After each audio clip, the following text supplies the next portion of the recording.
যোৰহাট নগৰ block কংগ্ৰেছৰ সভাপতি জয়ন্ত বৰুৱাৰ যোৰহাট কংগ্ৰেছ ভৱনত সংবাদ মেল। 19 জুনত ৰাহুল গান্ধীৰ জন্মদিন উপলক্ষে অনুষ্ঠিত হ'ব চকু পৰীক্ষা শিবিৰ। 20 জুনত অনুষ্ঠিত ৰাভা সংগীত প্ৰতিযোগিতা। যোৰহাট নগৰ ব্লক কংগ্ৰেছৰ সভাপতি জয়ন্ত বৰুৱাৰ যোৰহাট কংগ্ৰেছ ভৱনত সংবাদ মেল সম্বোধন। অহা 19 জুনত যুৱ নেতা ৰাহুল গান্ধীৰ জন্মদিন উপলক্ষে যোৰহাট জিলা কংগ্ৰেছ ভৱনত অনুষ্ঠিত কৰা হ'ব চকু পৰীক্ষা শিবিৰ। 1, 2, 4, 5, 6 নং ৱাৰ্ডৰ বাবে 4 নং ৱাৰ্ডৰ ৰায়বাহাদুৰ লেনত অৱস্থিত কালীবাৰী মন্দিৰত, 8, 9, 10, 11, 12, 13, 14, 15, 16ৰ কাৰণে যোৰহাট জিলা কংগ্ৰেছ ভৱনত, 19 নং ৱাৰ্ডত বৰিগাঁও পুৰাতনীয়া বৰনামঘৰ ৰংগমঞ্চ প্ৰাংগণত, 17 নং ৱাৰ্ডৰ কালীবাৰী মন্দিৰ প্ৰাংগণত স্বাস্থ্য পৰীক্ষা শিবিৰ অনুষ্ঠিত হ'ব। সকলো ৰাইজকে সহযোগ কৰিবলৈ সংবাদমেল যোগে আহ্বান জনাইছে। লগতে যোৰহাট নগৰ ব্লক কংগ্ৰেছ কমিটিৰ উদ্যোগত 20 জুনত বিষ্ণুৰাভা দিৱস উপলক্ষে ক্লাছ 8, 9, 10ৰ অনলাইন যোগে ৰচনা প্ৰতিযোগিতা আৰু ক্লাছ 5, 6, 7ৰ বাবে ৰাভা সংগীত প্ৰতিযোগিতা দিনৰ 1 বজাৰ পৰা আয়োজন কৰা হৈছে বুলি জানিবলৈ দিয়ে। যোৰহাটৰ পৰা ধ্ৰুৱস্তি পাচনিৰ ৰিপৰ্ট AIN লাইভ। সকলোকে আন্তৰিক ধন্যবাদ আৰু শুভেচ্ছা জ্ঞাপন কৰিছোঁ সাংবাদিক বন্ধুসকল আৰু আমাৰ নগৰ ব্লকৰ মোৰ লগত আছে পবিত্ৰ দাস আৰু কিষাংকু শৰ্মা। অহা ইংৰাজী 19 জুন 2026 তাৰিখে আৰু 20 জুন তাৰিখে আমি দুটা কাৰ্যসূচী লৈছোঁ। এই কাৰ্যসূচী অনুসৰি আমাৰ APCCৰ নিৰ্দেশ মৰ্মে আমি দুটা কাৰ্যসূচী পালন কৰিবলৈ লৈছোঁ। 19 জুন আমাৰ যুৱ নেতা কংগ্ৰেছ দলৰ ভাৰতীয় জাতীয় কংগ্ৰেছৰ শ্ৰীযুত ৰাহুল গান্ধী ডাঙৰীয়া দেৱৰ জন্মতিথি। জন্মদিনৰ দিনাই আমি তেখেতৰ হৈ ৱাৰ্ডৰ নগৰ ব্লকৰ প্ৰায় 74টা বুথ আছে আৰু 19টা আমাৰ ৱাৰ্ড আছে। এই কেইটা ৱাৰ্ড সামৰি আমি কিছুমান স্বাস্থ্য পৰীক্ষা শিবিৰ আৰু এই স্বাস্থ্য পৰীক্ষা শিবিৰৰ বিনামূলীয়া হ'ব।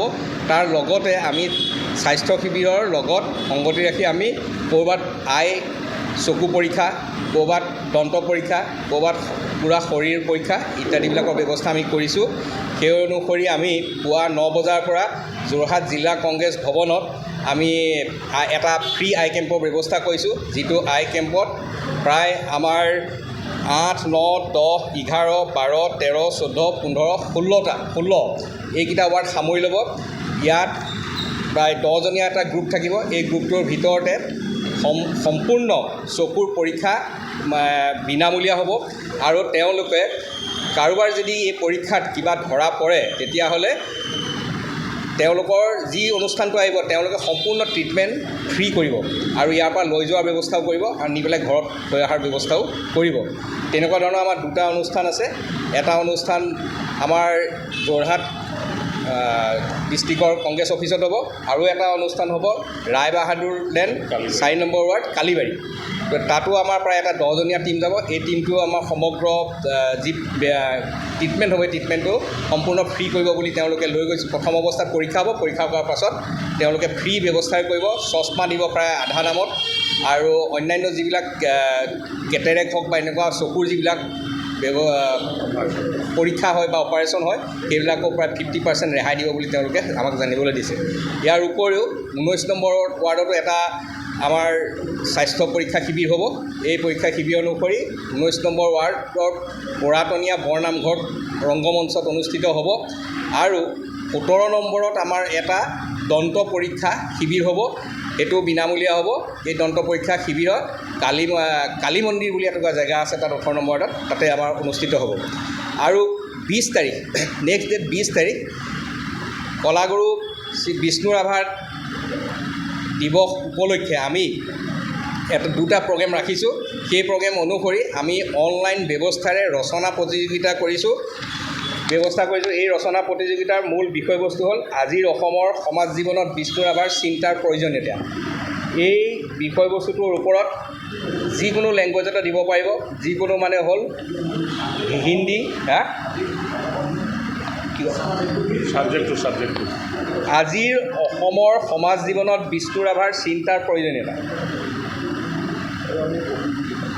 কপি আমি দি দিম, এটা কপি আমি দি দিম যে আনিছোঁ।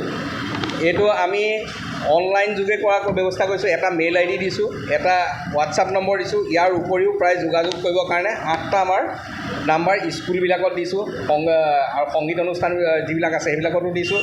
বিভিন্ন ধৰণৰ মইনামেল থকা অনুষ্ঠানবিলাক দিছোঁ। ল'ৰা ছোৱালীয়ে থকা সৰু সৰু কিছুমান ক্লাবো পাইছিলোঁ, আমি সেইবিলাকতো দিছোঁ। তেওঁলোকে অনলাইন যোগে এইটো পঠাব পাৰিব।